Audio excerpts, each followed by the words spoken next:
We are Venezuela. We are Venezuela. We are Venezuela. We are Venezuela. We are Venezuela. And who's your man? USA. Off Venezuela. USA. Off Venezuela. Off Venezuela. Why are we here? We are Venezuela. Why are we here? We are Venezuela. The U.S. makes endless war. Venezuela feeds the poor. This is a global day. 150 different actions in cities around the world. The people of the world saying no to another U.S. war, imperialist war, war of mass destruction. The people of the world are a power with a voice that will come forward in ever louder waves as millions and millions gather in Venezuela to stop a U.S. provocation. Every media outlet points to the same picture. Juan Guaido as the self-elected president of Venezuela. They've weaponized aid to hold Maduro hostage.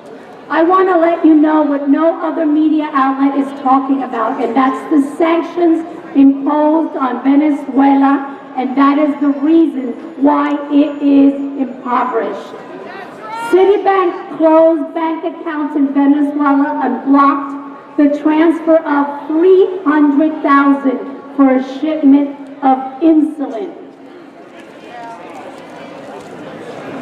Euroclear retained $1.6 billion of money that was going for medicine. The Bank of England seized over $1 billion in gold. Citgo accounts have been frozen and not allowed out of the United States unless Guaido is in power. It amounts to about $9.10 billion. Wells Fargo has withheld and canceled $7,500,000 of electricity that Venezuela sold to Brazil. Since May 2018, $7 million for dialysis for children and adolescents has been blocked.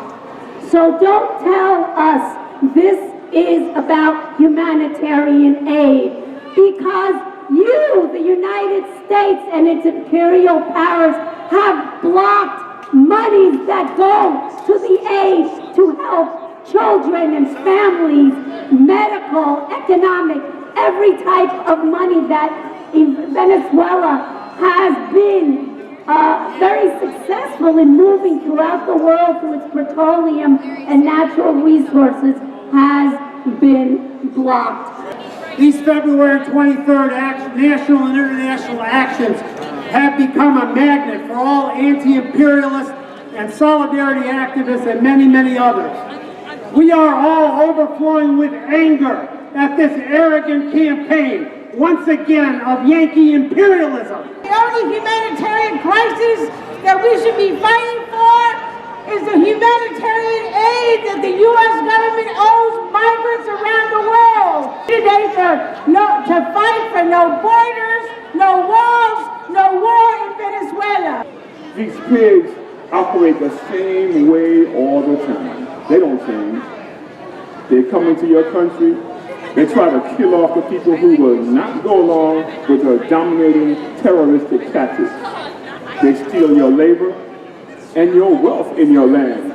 And then, when you try to organize the fight back and the take back of your people and your territory, they say you're a terrorist. You're an anti-democracy. That's what they say to Venezuela and Zimbabwe. They say to Venezuela, look, y'all are anti-democratic because you have decided to build a society that teaches, quote, from each according to his ability, end quote, to each according to his needs. Why are we here? We are Venezuela. Why are we here? We are Venezuela. Why are we? Our presence today is only one of the rallies in support of Venezuela of 132 countries throughout this planet. Venezuela is not alone. We are proof. And the people of 132 countries, as of last Thursday, are also rallying today to tell Venezuela that she is not alone. Because we understand that here on Wall Street, it is the center point of U.S. imperialism and war-making for corporate profiteers across the world. These promises of humanitarian aid are nothing more than a Trojan horse to access our land and our resources. We know that if the U.S. really cared about humanity, they would have allowed the aid that both Venezuela and Cuba offered Puerto Rico post-Maria instead of blocking it. We know that if the U.S. really cared about humanity, nearly 4,000 Puerto Ricans wouldn't have died in the aftermath of Hurricane Maria. The U.S. government is still putting brutal pressure on countries to force recognition of the puppet president who calls for a military invasion of his own country. And you may ask yourself, why is somebody talking about subways when we're fighting a war against the war in Venezuela? It has everything to do with it. If the U.S. starts a war with Venezuela, all the resources will be diverted to the war effort. And we need the resources here in our city. Environmental catastrophe that is going on in Puerto Rico right now. We have Peñuelas and Guayama. There are toxic carbon ashes that are causing people to die of these things, of cancer.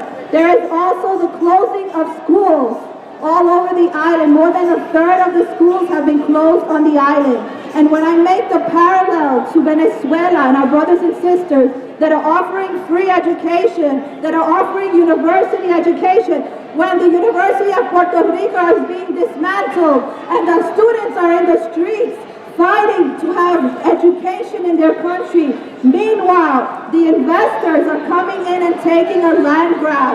For years, the people of Venezuela have suffered immensely because of the incessant meddling by the United States in their affairs, including sanctions, spreading propaganda in order to empower a violent right-wing opposition, and attempted coups.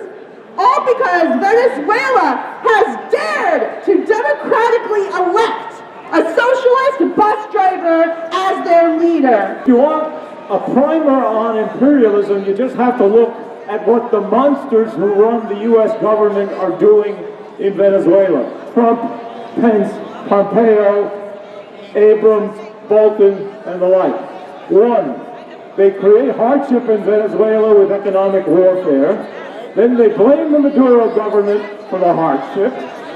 Then they create a puppet government by phone call with a CIA pipsqueak named Juan Guaido. And then he calls on cue for international intervention and international humanitarian aid.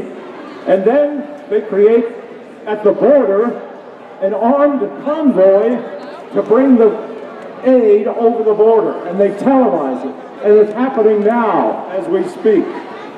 We're here to tell Wall Street, it's not your land, it's not your soil. U.S. hands off Venezuelan oil. And how great that the anti-war movement is back on the streets again. How many times has the U.S. demonized leaders in Latin America, revolutionary organizations in India, China, and Africa, any exploited people fighting back against colonial and imperial forces? How many times has the U.S. told us that they were saving democracy in Latin America while destroying it and installing fascists who tortured and killed thousands of people? The U.S. does not want democracy in Venezuela. They want Venezuela's resources, and they want to maintain U.S. hegemony abroad. I strongly support President Maduro and Venezuela. I also am happy to report that even the current government of Serbia supports President Maduro and Venezuela. This is the right day to be out here and around the world, because we are responding in time to a U.S.-backed attempted violent counter-revolution on the borders of Venezuela happening today. And it's not gonna work. Quoting the words of Comrade Fidel, socialism or death. Socialism or death. Thank you. But we're all here on Wall Street because we know that's where the money is going.